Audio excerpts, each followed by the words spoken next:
जम्मू यात्री निवास base camp से अमरनाथ यात्रियों का 19वां जत्था बालटल और पहलगाम मार्ग के लिए रवाना हो गया है। जी हां, 19वां जत्था। जत्थे में 4,675 तीर्थयात्री शामिल हैं।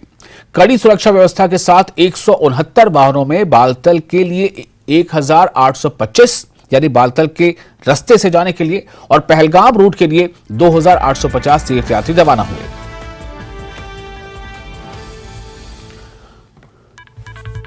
तो ये 18वां जत्था के बाद ये 19वां जत्था है जो जम्मू से रवाना हुआ है कश्मीर के लिए, जो वहां से वो गुफा के दर्शन के लिए जाएगा। राजन हमारे साथ जुड़ चुके हैं, हमारे संवाददाता फोन लाइन पर ज्यादा जानकारी के साथ। राजन, क्या अपडेट है, कितना उत्साह और कितनी संतुष्टि के साथ ये तमाम यात्री जो है वो आज निकले हैं 19वें जत्थे के तौर पर? जी विशाल, मैं को बता दूं कि हमने कल ही इन सभी श्रद्धालुओं से बात की थी जो आज 19वें जत्थे में यहाँ से निकले हैं, और उनका उत्साह हमने दिखाया था कि किस तरह से उनका अभी भी उत्साह बना हुआ है। कई यात्री ऐसे हैं जो दर्शन करने के बाद लौटे हैं और उनका कहना है कि बहुत ही आनंद उनको आया, बहुत अच्छा लगा, और जिसके बाद जो जिज्ञासा है वहाँ बेस कैंप यात्री निवास में श्रद्धालुओं की वो पहले से ज्यादा हो चुकी है। हमने देखा कि कई जो बड़े चेहरे हैं बॉलीवुड के, जैसे सारा अली खान, वो भी वहां पे पहुंची, साइना नेहवाल। तो इस तरह से जो इसकी पॉपुलैरिटी है इस यात्रा की वो सालों साल जो है वो बढ़ रही है। हर साल जो हमने देखा है कि यात्रा में इजाफा जो है देखने में आया है, और इस दफा भी जो यात्रा है वो उम्मीद है कि जो आंकड़ा है जब लगभग 62 दिन की जब यात्रा हो जाएगी तो जो ये आंकड़ा प्रशासन ने जो उम्मीद लगाई है वो पूरा होगा, जो 7 से 8 लाख का जो आंकड़ा है। तो मैं ये बता दूं कि इसका फायदा जो है श्रद्धालुओं ने ये भी कहा कि हम भोलेनाथ के दर्शन करने के बाद चाहेंगे कि हम कश्मीर घाटी भी घूमें। डल लेक का उन्होंने जिक्र किया कि डल लेक बहुत ही खूबसूरत है, और हम कई श्रद्धालु ऐसे हैं जो पहली दफा यहाँ इस यात्रा में हिस्सा लेने पहुंचे हैं, तो उनका कहना है कि वो कश्मीर भी घूमना चाहेंगे, क्योंकि अब 370 जो एब्रोगेट हुआ है उसके बाद कश्मीर में जो फिजा है, हवा है, वो काफी अच्छी है और वहाँ शांति है, सुकून है, और जो लौटे भी हैं वो काफी खुश हैं। तो जिससे एक मैसेज मुल्क के कोने कोने में जाता है कि अब जम्मू कश्मीर में शांति और जो प्रोस्पेरिटी है वो लौट आई है। तो इससे लोगों का जोश पहले से ज्यादा बड़ा है, और इस तरह से जो यात्रा है वो लगातार चल रही है। और प्रशासन ने भी जिस तरह से पहले 3 दिन बाधित हुई बारिश से, और बारिश भी हुई लेकिन यात्रा बाधित नहीं हुई, ये क्रेडिट जो है वो प्रशासन को जाता है कि उन्होंने इस बात को यकीनी बनाया कि किसी भी तरह से जो नेशनल हाईवे है वो यात्रियों के लिए बाधित ना हो।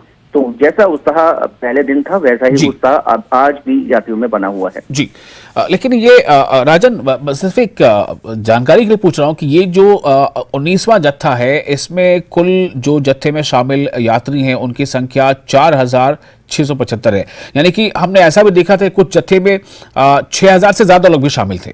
तो ये जो फासला, ये जो गैप आता है वो क्यों आता है? जो न्यू रजिस्ट्रेशन है उसमें कमी या ज्यादती की वजह से, या फिर ये कि कुछ खास दिन में मौसम और हालात की वजह से कुछ कम लोग ही भेजे जाते हैं? देखिए विशाल, कई दफा ऐसा होता है कि काफी लोग जो हैं यात्री निवास भवन और बाकी जो मकामात इन लोगों के लिए, श्रद्धालुओं के लिए रखे हुए हैं जम्मू में, वहां पहुंच जाते हैं, लेकिन यात्रा में जाने के लिए उन्हीं को ही अलाउ किया जाता है जिनकी यात्रा शेड्यूल हो उस दिन के लिए।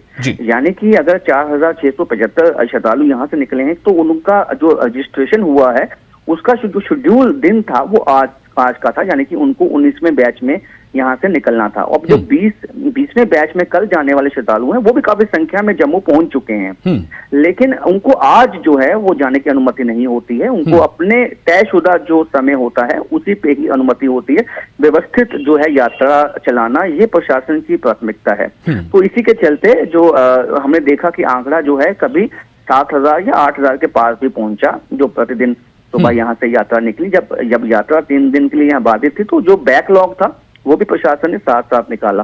तो ये होता है कि जिसका जो डेट है वो उसी दिन जाएगा, और ऐसा नहीं है कि अगर उसको 22वें जत्थे में जाना है या उसको 24 या 25 को जाना है, वो आज उसको अनुमति नहीं दी जाएगी जाने की। बेशक वो जम्मू में रह सकता है, जो श्रद्धालुओं के लिए व्यवस्था की गई है वो जम्मू के मुख्तलिफ इलाके हैं वो घूम सकता है। कई श्रद्धालु हमने देखा जो यहाँ पहुंचे समय से पहले, उन्होंने पहले वैष्णो देवी जाके दर्शन किए, उसके बाद यहाँ यात्री निवास भवन में आए और अपने तयशुदा टाइम पे वो यात्रा के लिए चले गए। तो ये एक प्रशासन का ही एक व्यवस्थित एक तरीका है यात्रियों को भेजने का। जी विशाल जी, एक और सवाल है, वो उसका मैं चाहूंगा कि आप जरा जवाब दें हमारे दर्शकों के लिए। सवाल वो ये है कि जब ये जत्था जम्मू से रवाना होता है तो ये दो रास्तों पर जाता है, या तो बालतल या फिर पहलगाम।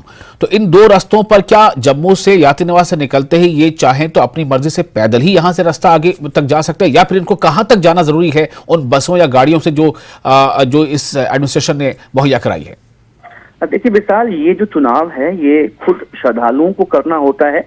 जब इनका रजिस्ट्रेशन होता है तो वहां पे कॉलम में आप किस रूट से जाना चाहते हैं वो भी इनको मार्क करना होता है। और कई श्रद्धालु बालटाल के लिए चयनित करते हैं और कहीं पहलगाम के लिए।